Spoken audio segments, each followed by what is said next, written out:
Hey guys, welcome back to my channel. So today's video is going to be related as waking up at 4 a.m. to study. So अभी बज रहे 4 सुबह के and सबसे पहले मैं उठकर ही मैं फ्रेश हो गई थी। फिर मैं अभी पी रही हूँ पानी एंड मतलब गई सुबह सुबह जो आप ऐसे बोलते हैं सुबह सुबह उठकर पढ़ना चाहिए, तो actually I am a night owl but कभी कभी मैं ऐसे सुबह भी उठकर पढ़ लेती हूँ। सो गाइस अभी मैं पढ़ने वाली हूँ बायो का चैप्टर नंबर 2 एंड इसका मैं सबसे पहले एक वन शॉट लेक्चर देखूँगी तो उस एंड फिर उसके बाद मैं थोड़ा बहुत मेरे को ट्यूशन का ये करना है, तो मेरे को अभी पूरा नहीं, मेरे को पार्ट्स ऑफ क्रोमोसोम तक इधर तक मेरे को अच्छे से ये पूरा याद करना है। तो सबसे पहले मैं वन शॉट देखूँगी, फिर मैं इसका नोट्स बनाऊँगी एंड फिर मैं इसको लर्न करूँगी एंड या अभी सबसे फिर पहले तो मैं यही बायो ही करने वाली हूँ। तो गाइस इधर मैं लिख लिख के पढ़ रही हूँ, मतलब मैं नोट्स बना रही थी इधर। तो आई वही नोट्स बनाते बनाते मेरे को थोड़ा बहुत तो याद भी हो जा रहा था एंड इसी चैप्टर से हम लोग का प्रोजेक्ट भी है, तो इसलिए मैं ये चैप्टर में ज़्यादा फोकस कर रही हूँ क्योंकि ये अगर मैं मतलब मेरे को प्रोजेक्ट के लिए पढ़ना ही पड़ेगा ये चैप्टर, तो मैं एक बार मैं अच्छे से ही पढ़ लूँगी तो इससे मेरा प्रोजेक्ट भी हो जाएगा एंड मेरे को चैप्टर भी याद हो ही जाएगा। तो फिर मैं अभी इधर पढ़ रही हूँ फिर से एंड मतलब मैं सजेशन बुक्स का हेल्प ले रही थी एंड फिर जो मेरा टेक्स्ट बुक है वो उसका भी हेल्प ले रही थी मैं, तो वो मैं हेल्प लेते लेते मैं इधर पढ़ रही हूँ दोनों।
सो गाइस ऑलमोस्ट मैंने 1.5-2 घंटा पढ़ा बायो अच्छे से, तो मेरा वो चैप्टर का जितना मैंने दिखाया था उतना अच्छे से हो चुका था एंड अभी मेरे को पढ़ना है हिस्ट्री।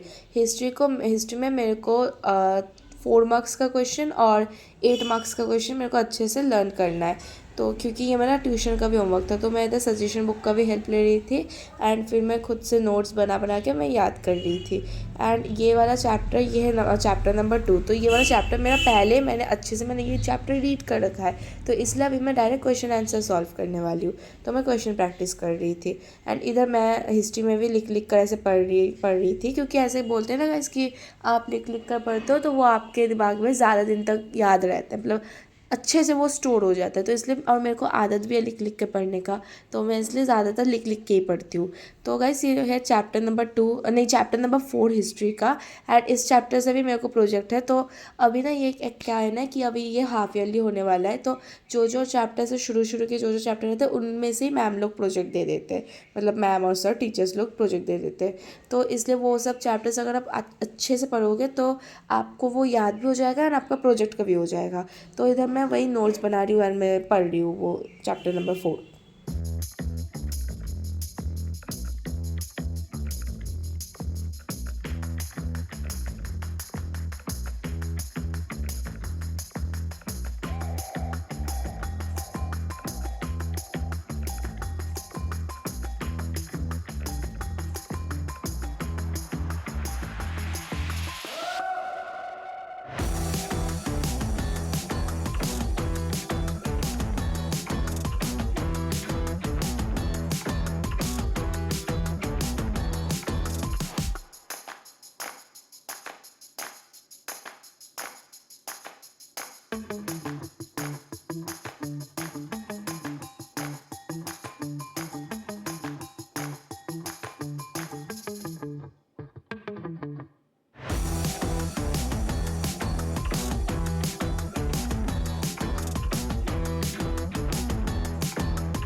सो गाइस फिर हिस्ट्री पढ़ने के बाद मैं चली गई थी वॉक पे। एंड अभी एकदम सुबह सुबह का था वेदर, तो बहुत अच्छा वेदर था। एंड अभी मैं वॉक पे गई हूँ। सो गाइस अभी ना मैं बंगाली का मैं आ चुकी हूँ वर्क से, तो फिर अभी मैं बंगाली जो कि मेरा फर्स्ट लैंग्वेज है, तो इसका मैं एक चैप्टर में रीड करूँगी। तो अभी मैं ये वाला चैप्टर रीड करने वाली हूँ। ये एक्चुअली में एक पोएम है, तो ये मतलब उतना ज़्यादा बड़ा चैप्टर नहीं है, छोटा सा ही है, इतना सा 2 पेज का ये चैप्टर है। तो अभी मैं पहले इधर से रीड करूँगी, फिर मैं सजेशन बुक से इसका MCQ एंड ऑल प्रैक्टिस करूँगी। तो पहले मैं रीड कर लेती हूँ, फिर मैं आपको इसका MCQ वाला सजेशन बुक से मैं दिखाती हूँ, रुको। तो गाइस टेक्स्ट बुक से मैंने चैप्टर रीड कर लिया था, एंड अभी मैं सजेशन बुक से मैं आपको इसका MCQ एंड ऑल दिखाती हूँ। तो ये रहा फर्स्ट पार्ट का। एंड मतलब ऐसे करके ये ना पार्ट पार्ट में दिया हुआ है। तो ये था फर्स्ट पार्ट का, ये है सेकेंड पार्ट का। इधर मतलब इधर से इधर तक ये है सेकेंड पार्ट का। इसका बस 2 ही पार्ट में दिया हुआ है। तो अभी सबसे पहले मैं MCQ ये सब मैं एक बार रीड कर लूँगी, फिर मैं बिना देखे लिखने की कोशिश करूँगी, तो मेरा इसका MCQ हो जाएगा। एंड MCQ और 1 मार्क्स ना थोड़ा बहुत सेम ही रहता है गाइस। तो अगर मेरा MCQ अच्छे से हो गया तो मेरा 1 मार्क्स भी हो ही जाएगा। और एंड उसके बाद मेरा आज के फिर अभी 7:30 बज रहा है, तो उसके बाद मैं बस हो जाएगा मेरा। तो गैस मैंने ना बंगाली का उस वाले चैप्टर का सारा MCQ अच्छे से मैंने प्रैक्टिस कर लिया। एंड साथ ही साथ मैंने 1 मार्क्स का भी क्वेश्चन आंसर अच्छे से प्रैक्टिस कर लिया था। तो आज के लिए मेरा पढ़ाई हो ही गया था। एंड अब तक ऑलमोस्ट 8 बज भी गया था। तो आज के लिए मेरा इतना ही था। Hope you guys enjoyed this video. Thanks for watching.